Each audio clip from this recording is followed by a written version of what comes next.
সালাম আলাইকুম। ইরানের পাগলা ফ্যান ফলোয়াররা কোথায়? কে হিংসে হয়?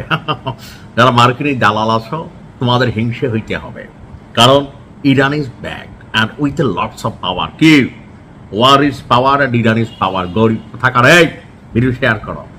কথা বলছি যে ছোটবেলায় একটা হিন্দি গান শুনতাম, এই চুপ চুপ চুপ চুপ চুপ চুপ চুপ চুপ ঝোলি কে পিছে ক্যা হে, ঝোলি কে পিছে। শুনছেন না? একটা হিন্দি জনপ্রিয় একটা গান ছিল। মানে তো ঝোলির পিছে কি আছে? ঝোলি মানে জোলা, জোল্লার ভিতরে কি আছে বা নিচে কি আছে। তো আজকের দিনে আমি যখন নিউজটা করছি, আমার দেখা খুব ভালো লাগছে, নিউজটা আপনাদের সাথে শেয়ার করার ইচ্ছা হলো যে এই যে এতদিনের একটা চলমান যুদ্ধ বা এই যে যুদ্ধ বিরতি, ইরান নিয়ে নানান টেনশন, আসলে এতগুলা মিসাইল টিসাইল মাইরা যেই ভান্ডারটা ছিল অনেকগুলোতে মার্কিন যুক্তরাষ্ট্র ইসরায়েল যৌথ হামলা চালাইলো, ক্ষেপণাস্ত্র উৎক্ষেপণ সেন্টার। অর্থাৎ ধরেন আপনার কাছে তেল আছে, কিন্তু তেল দিয়ে কি করবেন? গাড়ি তো লাগবে তেল, এই তেলটা ব্যবহারের জন্য, তাই না?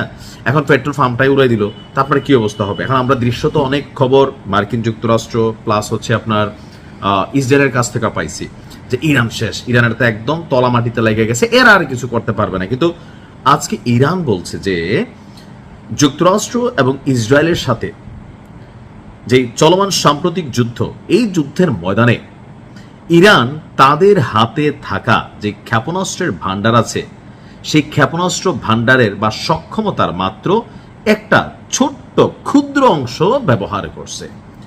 অর্থাৎ একটা মহাসাগর থাইকা আপনি বালতি দিয়া এক বালতি পানি তুললে যতটুকু পানি শেষ হলো ততটুকুই ইরানের শেষ হয়েছে, ইরানের দাবি।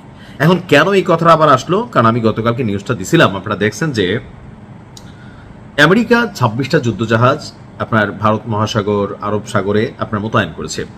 ইসরায়েল বলছে ইরানের খুবই গুরুত্বপূর্ণ দুইটা স্থাপনায় তারা হাত দিবে। তো এই মুহূর্তে ইরান তাদেরকে হুঁশিয়ারি দিচ্ছে যে তোমরা যারা মনে করতেছো, তো তাদের কি মেসেজ দিল?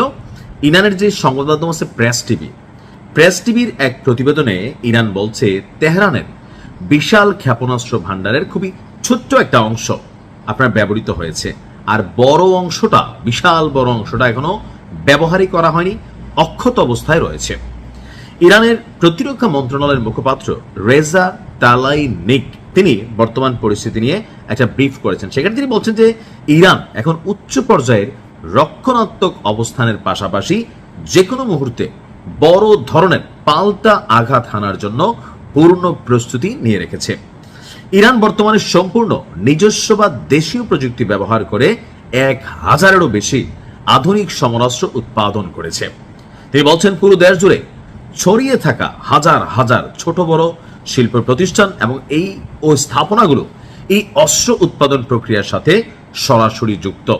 এই কৌশলী অবস্থানের কারণে যদি যুদ্ধের সময় নির্দিষ্ট স্থাপনা অথবা কারখানা শত্রুর হামলায় ক্ষতিগ্রস্ত হয়, তাহলে ইরানের সামগ্রিক অর্থাৎ সবকিছু মিলে যে অস্ত্র উৎপাদন প্রক্রিয়া বা সক্ষমতা, সেইটা থমকে দেওয়া বা থামাই দেওয়া যাবে না, বরঞ্চ নিরবিচ্ছিন্নভাবে সেপারেট আলাদা আলাদাভাবে ইরান তাদের আপনার যে লড়াই চালিয়ে যাওয়ার যে সক্ষমতা, সেটা তাদের অর্জন করা হয়েছে।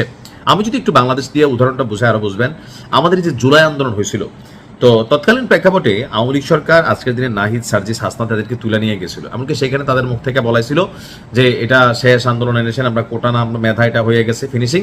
কিন্তু সরকার আন্দোলনটাকে দমাইতে ব্যর্থ হয়েছে। কেন? কারণ একটা টিম ওয়ার্ক ছিল যে প্রথম সারির 5 জন যদি চলে যায়, পরের 10 জন আসবে নেতৃত্বে। এমনকি সারা বাংলাদেশে সেপারেট একাধিকে যে আজকের দিনের সমন্বয়ক, জুলাই যোদ্ধা যাদেরকে আমরা দেখি, তারা একটা টিম ওয়ার্ক করছে, প্রত্যেকের জায়গা থেকে কাজ করছে, যার কারণে আন্দোলনটাকে সরকার কন্ট্রোল করতে পারে নাই। তো ইরানও বলছে অনেকটা এরকম, হ্যাঁ, যে তারা সেপারেট ভাবে যে বড় কোনো জায়গাতে টার্গেট করে উড়াই দিবে।